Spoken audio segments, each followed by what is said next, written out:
All right, everybody, it's the show, Anti-War Radio. I'm the guest host, Zoe Greif, and I am joined by our next guest today, Jason Ditz, news editor at antiwar.com. How you doing today, Jason? I'm doing good. How are you? I'm well. I'm trying to stay that way, and despite all the bad news that you report on. I want to know about Pakistan's new prime minister faces legal troubles of his own. What's going on in Pakistan? Well, on Tuesday, the Pakistani Supreme Court finally came to a conclusion on an ongoing trial for Prime Minister Raza Gilani, and they concluded that he's no longer eligible for office because of contempt of court charges. He's been refusing for years to follow through on a ruling that the National Reconciliation Ordinance is unconstitutional. Now, the whole thing sounds very complicated, but basically what it comes down to is that this ordinance said that currently seating members of the ruling party are above the law, that they can't be charged for corruption or any other crimes while they're still in power. And the Supreme Court said, well, wait a minute, that's unconstitutional. They can still be charged. But Gilani refused to follow through with any of the investigations, so he was removed from office. Now, he was replaced yesterday. They finalized a candidate to replace him, who was Maktoum Sahabuddin. And it looks like his prime ministership lasted about a day, because he's gone now.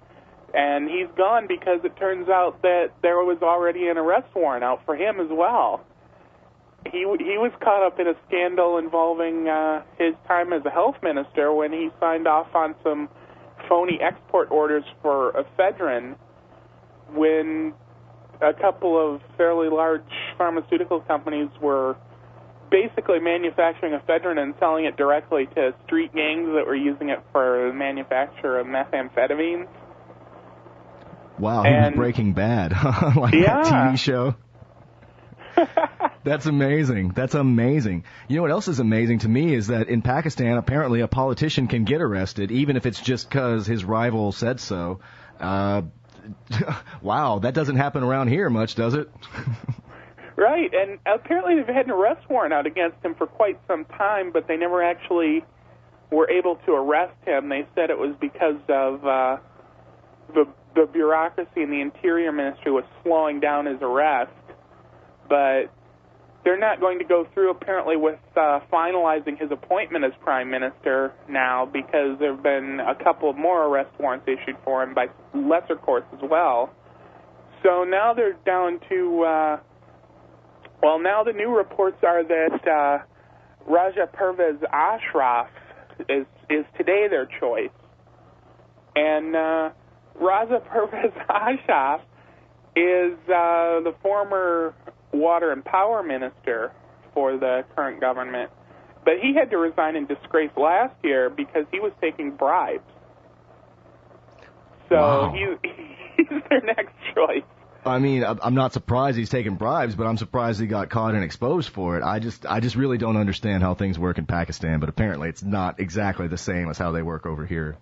It's incredible. They're taking bribes as a member of the Pakistani government is pretty much a default position, but some of the ones in the current government are just so open about it that they eventually get caught and shown up in the media and eventually have to resign over it. It creates these huge scandals, but the incredible thing is it doesn't seem like the Pakistani People's Party, which is a current ruling party, can come up with anyone who's not either got a warrant out for their arrest or had to resign for some past crime. They can't even find anybody who's got a clean record, you're saying? It seems like they don't have anybody. Wow. I am staggered and amazed. So what are they going to do? I mean, really? I think that they're going to probably have to just keep going down the list until they find somebody that's got a conviction or something that's small enough that people are going to look the other way about it. I wonder what that would constitute in the eyes of Pakistani society. I can only hope to guess. Well, there was another candidate. The other candidate besides him that was the candidate today was his name escapes me, but he was the former information minister quite some time ago, and he was in a scandal involving a dancer and a female dancer, and presumably it was a sex scandal, although a lot of the details were kept secret before he resigned. So he might be the next choice. the least sullied of the bunch kind of thing? Pretty much. Wow. Because there are a lot of arrest warrants existing right now for current members of the Pakistani government. The defense minister has had warrants for his arrest for quite some time. He was stopped from taking an official state visit to China a couple of years ago because he was currently under indictment for corruption charges. The interior minister, he's been under investigation forever, and of course he can't be arrested because he runs the national police force. Well, do you know if they have like impeachment proceedings, like is it outlined in our Constitution, or do they just enjoy, what is it called, plenary immunity or diplomatic immunity or whatever you have it, where you just can't arrest a sitting official, but you can though? I'm confused, Jason. I am. Well, to hear them talk, they do enjoy that immunity, and anyone who says otherwise is an enemy of democracy. But the reality is that there isn't a very well-defined system of how it happens, and basically it's down to the Supreme Court being petitioned enough to declare someone no longer eligible for office. And they've been somewhat reluctant to do that, although they finally did step forward with Prime Minister Jalani after months of him openly flouting court orders and declaring that he answers to no one but Parliament and that the court means nothing. They finally did remove him, but whether they'll remove anybody else, I'm not sure. Well, do you have any sense of whether the average Pakistani, whether in Islamabad or out in the tribal areas, gives a hoot with regard to these people in their Game of Thrones or whatever you want to call it? Well, it's really hard to say, but my interpretation is that the average Pakistani is just sort of disgusted with politics already. I mean, it hasn't been that long since the Musharraf regime left, and they actually had their first free elections since the last junta. But it's just been such a disaster and so much corruption that I think people are already kind of sick of it. There's been some talk of going with some other people that maybe are less corrupt in the future, but I'm not sure that that's practical. It seems like it's much like Afghanistan. It's a system just awash in corruption, and it's going to taint anybody that's a big enough name to possibly be a candidate. Sounds to me like if there ever an honest guy showed up, he would surely be excluded from the process one way or another. Right. It's such an ugly business. I mean, government is an ugly business all over the place, but particularly in a country like Pakistan, where you've got a president who made his entire fortune taking bribes. We're talking with Jason Ditz. It's Anti-War Radio. Maybe on the other side we could talk some about Nigeria and what's going on there. Sure. All right, great. More on the other side. Anti-War Radio. Welcome back to the show, everybody. It's Anti-War Radio. I'm your guest host, Zoe Greif. And on the other line, I got Jason Ditz, news editor at antiwar.com. And Jason was just talking and explaining to me about the hand-wringingly hopeless situation, seemingly hopeless in Pakistan, Oh, goodness gracious. All the government officials are trying to arrest each other. And we could go on about that, but there's only so many minutes in the day, Jason. What's going on in Nigeria? Boko Haram. I'm smelling that they're not really a threat to you or me or actual interests. Is that a fair statement, do you think, Jason? I think it is. Although, with the U.S. getting more and more involved, they might not have been a threat, but they may be someday. If you keep poking them in the nose long enough, they're liable to snap back at you. Well, just like any human being would. And as you write in your article at antiwar.com, despite Nigeria's opposition, U.S. to name Boko Haram international terrorists. Wait a minute. Just who or what is Boko Haram? And is it true that they started off questioning the round nature of planet Earth? Do you know if Boko Haram believes the Earth is round or not? And how can people who may or may not question the roundness of planet Earth be a threat to the United States? Boko Haram has a really interesting history. In fact, the name Boko Haram was originally used as a term to mock the group, and they sort of took it as their own name after some time. Boko is the Nigerian word for Western education. Haram is the Arabic word for religiously forbidden. So the name literally means education is forbidden. And they were a very extreme anti-technology, anti-science sect. Their original founder, who ironically was himself Western educated and had a master's degree from Britain, I believe, wow. From a top university in Britain, was on the BBC one time railing against the idea that the Earth was round as heresy. He was talking about how, these Western teachers come in and tell our children that rain is the result of condensation, and everyone knows it's a miracle from God. And it was a hilarious, but ultimately mostly meaningless group. It didn't have a lot of followers. It made some noise in the Nigerian media because they would hold public protests against colleges and the like. What, they just showed up at a college and said, we protest the fact that you're a college and you're teaching college? Pretty much. Wow, how far did that get them? Do you know?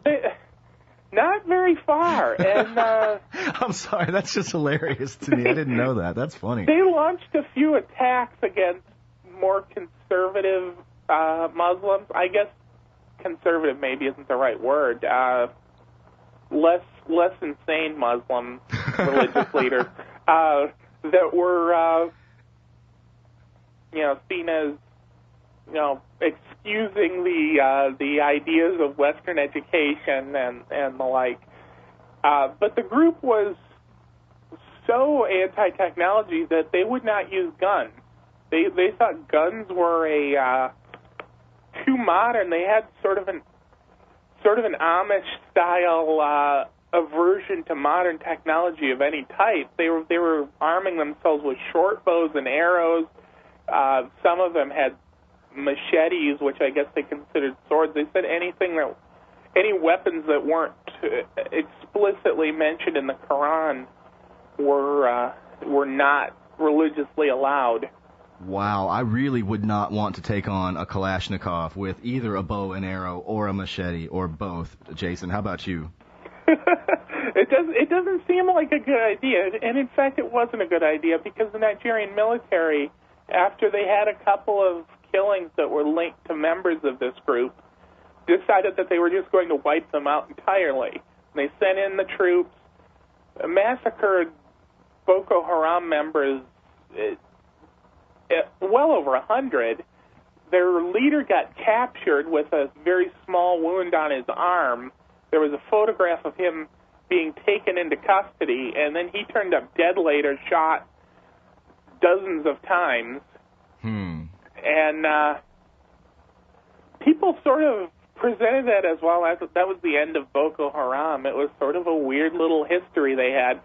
But, of course, that wasn't the end of them, and the people that survived sort of figured out, this bow and arrow thing isn't working, so they got machine guns of their own, and maybe these swords aren't so effective, so we're going to start getting bombs instead. And they started adopting the modern sort of terrorist arsenal.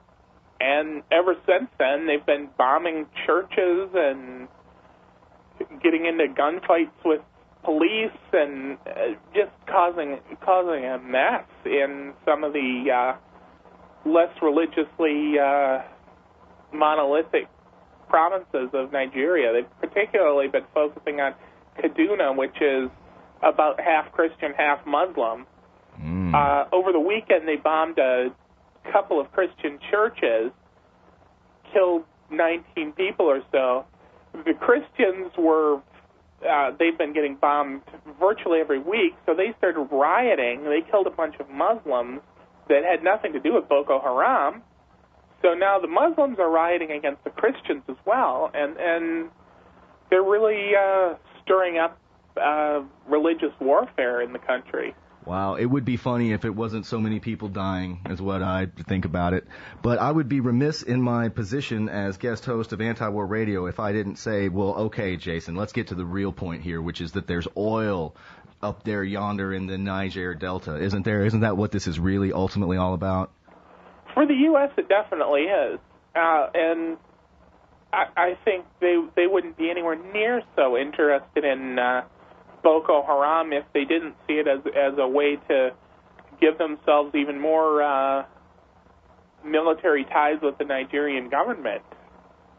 But at the same time, Boko Haram isn't an international terrorist organization. I guess you could technically call them foreign terrorists because they're foreign and they're terrorists, but they're not. But they're just an internal Nigerian phenomenon with not even any, aspirations to go across some body of water and do terror anywhere else. Is that what you're saying? Right. They haven't even spread across Nigeria. They've mostly left the Christian parts of the country alone and have just targeted the parts that are half Christian, half Muslim, trying to stir up sectarian fighting there and get the Muslims to chase the Christians out of those areas. Well, do you think that maybe what's going on is the U.S. government is saying to the Nigerian government, hey, we'll whack your troublemakers if you ensure that the spice flows, that the oil continues to flow, maybe something like that? Well, that seems to be the U.S. hope, but I think it's short-sighted because even the Nigerian government is saying, we don't want this, don't label them foreign terrorists. We're trying to calm this situation down, and if they get that label, then the Nigerian government basically can't negotiate with them, or they're going to face sanctions by the U.S. government for dealing with terrorists. And I guess the Nigerians, all they have to do is look north and east a little bit at the horrendous bloodletting disaster that was Iraq to think, what happens when America gets involved militarily in another country? And they maybe decide, no, thank you, please.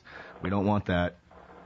I sure would. Absolutely. And Boko Haram has shown no interest in going outside of the Nigerian borders. There were some unconfirmed reports that they were active in Mali, but it turned out that was Ansar Dine, which was, is currently fighting with the Tuareg secessionists over who gets to found the new country in northern Mali, because the Tuaregs want it to be a secular country, and Ansar Dine is sort of an al-Qaeda offshoot and wants to turn it into Taliban-style Afghanistan.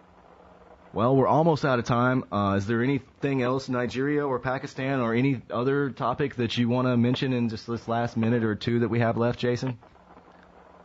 Well, I would just say that Nigeria in particular, the history of Boko Haram is just fascinating, and that BBC interview, you can still find BBC reports on it. In fact, I'm pretty sure I linked to them in my story. It's just a fascinating read. There's such a, or what they were was such a non-threat. It was just fascinating. And then the Nigerian military went in and massacred them, and that turned them into the threat that they are now. They evolved. Right. It was a non-issue beyond being sort of a, Western radio could get them on and joke about them. And who doesn't love the guy who says rain can't be condensation? Everyone knows it's a miracle and is willing to go on radio and say that. But after his death and after all these killings, they smartened up real quick as far as their use of modern terrorist tactics. So and whoever they are and whatever they want doesn't matter. They're just a name, an excuse, a label, a franchise that the American media can say, look, they're like Al-Qaeda, only they're actually African, and that's why we need to go there and kill everybody and take their oil. Was the takeaway that I am taking away from this, Jason. What do you think about that? Absolutely. They were the ultimate. They're the ultimate example of blowback, though, on a nation level, where you have a group that was a non-threat. You go in heavy-handed militarily and turn them into something much, much more dangerous than they ever were in the first place. Yeah, Mary Shelley wrote a book about a guy who created a monster that came back and ruined his life. It was called Frankenstein, and man, the analogies just spring forth like a fountain, is what I'm saying. But we're out of time, Jason. Thank you so much for joining the show. I really appreciate your contribution to the show and to antiwar.com. Jason Ditz, everybody, is news editor at antiwar.com. Thanks a lot, man. Thanks for having me.